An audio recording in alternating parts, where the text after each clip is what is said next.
देखिए, बप्पा के आते ही ना खुशियां आ गई हैं, और घर में बप्पा आए या फिर शादी का कोई फंक्शन हो तो जाहिर सी बात है कि एनर्जी लेवल जो है और एक चेहरे की मुस्कुराहट जो है ना वो अलग से दिखती है। तो अबीरा भी क्या खूब मग्न होकर अपने संगीत का आनंद ले रही है, क्योंकि संगीत जो है वो पहाड़ी स्टाइल से हो रहा है, क्योंकि उसको ये अनुमति दी गई थी, विच आई फाइंड वेरी फनी, कि आप एक जो फंक्शन है अपने स्टाइल में कर सकती हैं।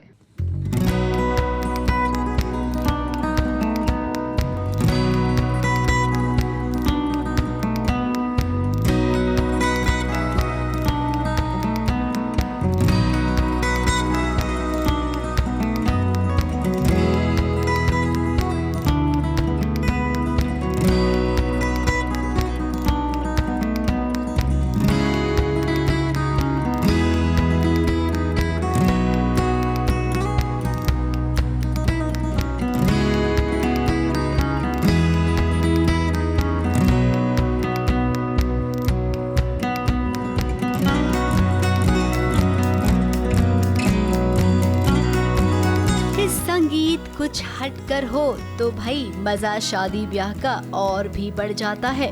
चूँकि अपनी अबीरा एक पहाड़न है तो भाई इस शादी के फंक्शन में से एक फंक्शन तो उसके हिसाब से होना ही चाहिए, जहाँ पर संगीत इस बात को ध्यान में रखकर रखा गया है कि ना सबको एकदम से ये पहाड़ी लुक में तैयार होना पड़ेगा। देखिए अबीरा को, फिर रूही को, दादी को, चाची को और बड़ी माँ ताई जी को, इस सारी की सारी आज पहाड़ी गर्ल बन गई हैं।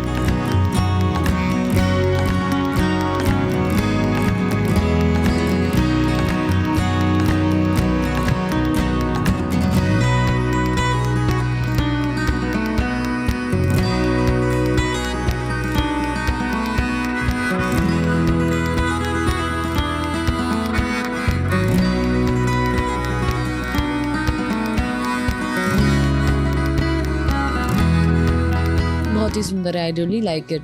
मुझे बहुत अच्छा लगा पहाड़ी लुक। और इस संगीत में इतना मजा सबको आ रहा है कि जिसकी कोई सीमा ही नहीं है। अब नानू को तो पता चल ही गया है कि अबीरा किसी और की नहीं बल्कि अभिनव और अक्षरा की बेटी है। तो वहीं ही डांस करते करते जब रूही ने कह दिया कि उसकी मासी भी कसौल की है।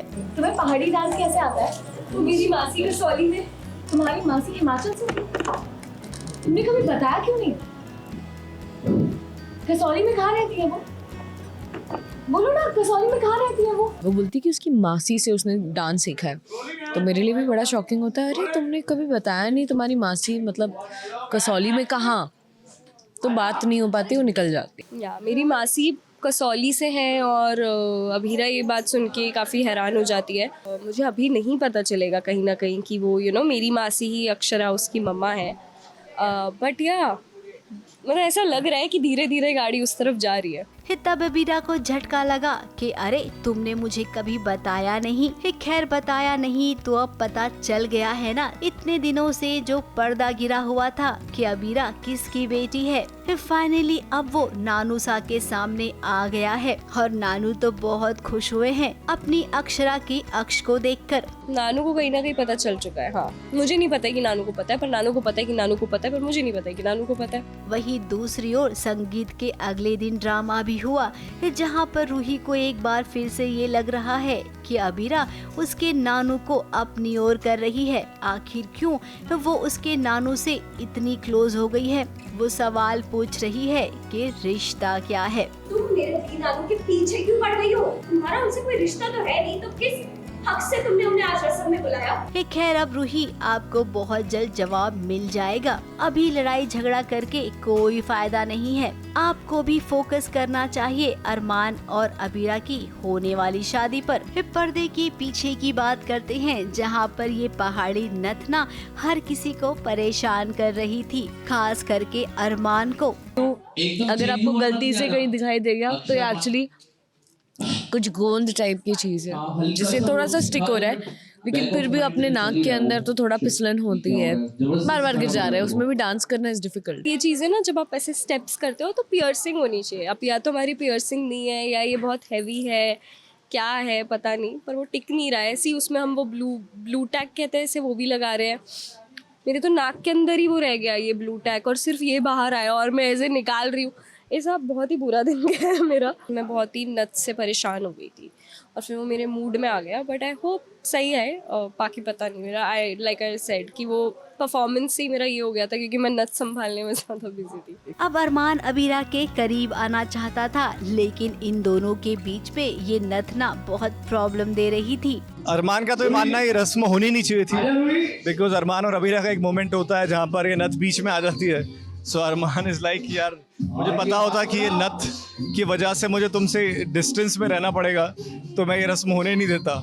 सो आई डोंट थिंक सो अरमान को उतनी पसंद आई है। अब नथ इतनी बड़ी है और मेरा ऐसा डायलॉग था कि नथ इतनी बड़ी इसलिए रखी जाती है ताकि लड़के और लड़की के बीच में कुछ हो ना पाए शादी से पहले। अब आई डोंट नो, मैं तो हिमाचली नहीं हूँ, लेकिन शायद ऐसा होता हो गया तो उसने मज़े में बोल दिया।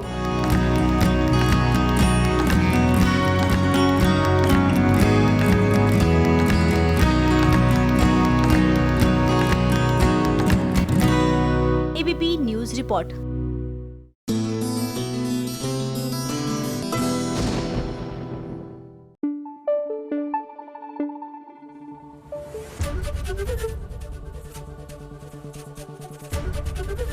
एबीपी न्यूज आपको रखे आगे।